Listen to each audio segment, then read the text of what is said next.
Greetings everyone. I am Ngabuto Nicholas Mapena. In 2022, there are those that applied for waivers for different categories. Their waivers were rejected.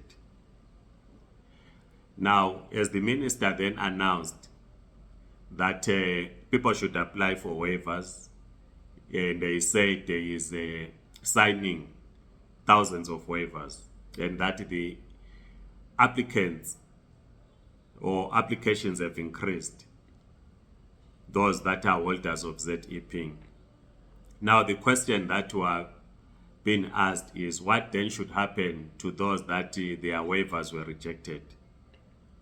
I think you'll recall that those who had their waivers rejected, there was an email that was sent to all those individuals. And it was said that the rejection is being withdrawn until the minister or the department gets back to them. Meaning that the rejection was cancelled or the rejection was put on hold because it was withdrawn. Meaning that the person should await the new outcome from the Department of Home Affairs. So we do not think that if you are in that category, you should apply for the second time, because you applied for a waiver for one reason or another at that particular time in 2022. Your application for a waiver was rejected. But again, you were contacted and you were told that the rejection is being withdrawn. So we assume that some of the waivers that the Minister of Home Affairs is saying to be signing might be those waivers that were initially rejected in 2022. So we do not think that it is wise to apply for the second time. But if you want to apply, you can go ahead, but we do not think it is necessary.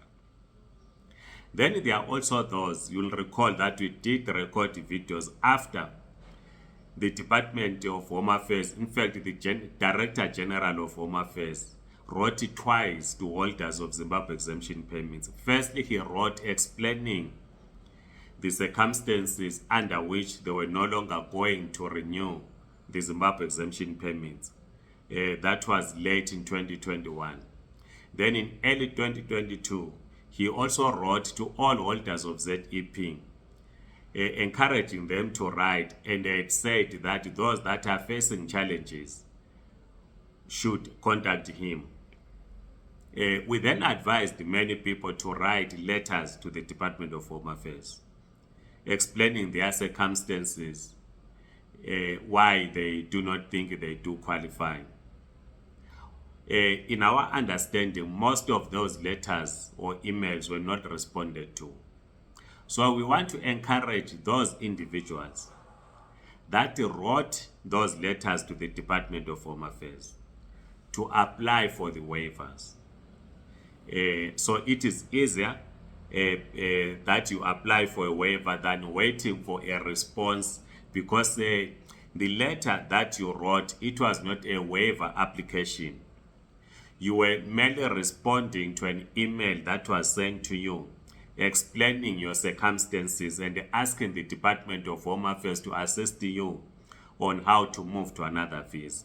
With the new developments, we think that if you wrote to the Department of Home Affairs and you were not responded to, kindly apply for a waiver. There are many people out there that are assisting people to apply for a waiver.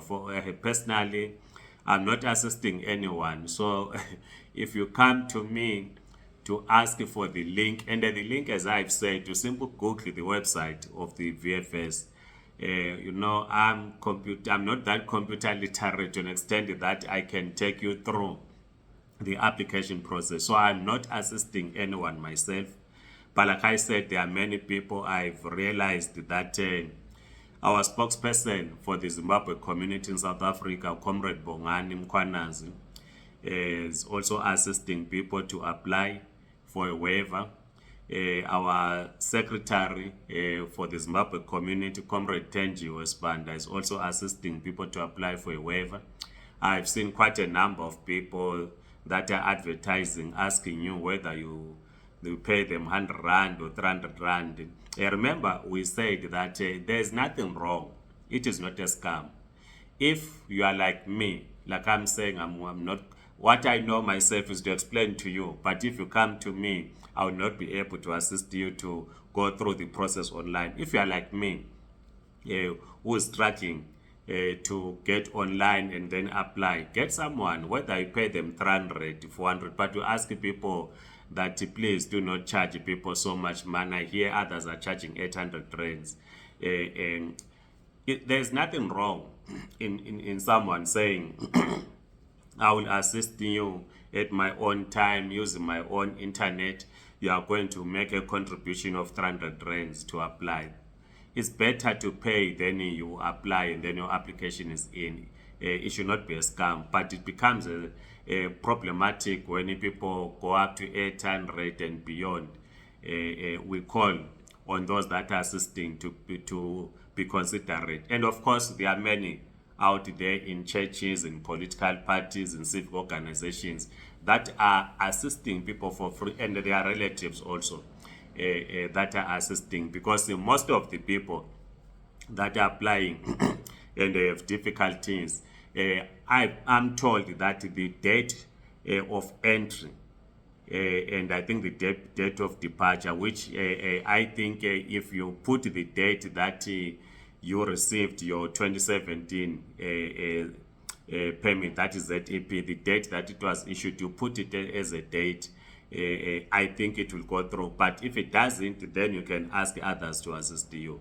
Otherwise, please send your questions. We'll try to assist you. What I will do, which I promise, I will try to speak to Comrade Tenjo Spanda, Comrade Bongani, because they belong to the organization that I lead, to give me a breakdown on how you apply, so that I then give you tips on how to apply for a waiver on your own.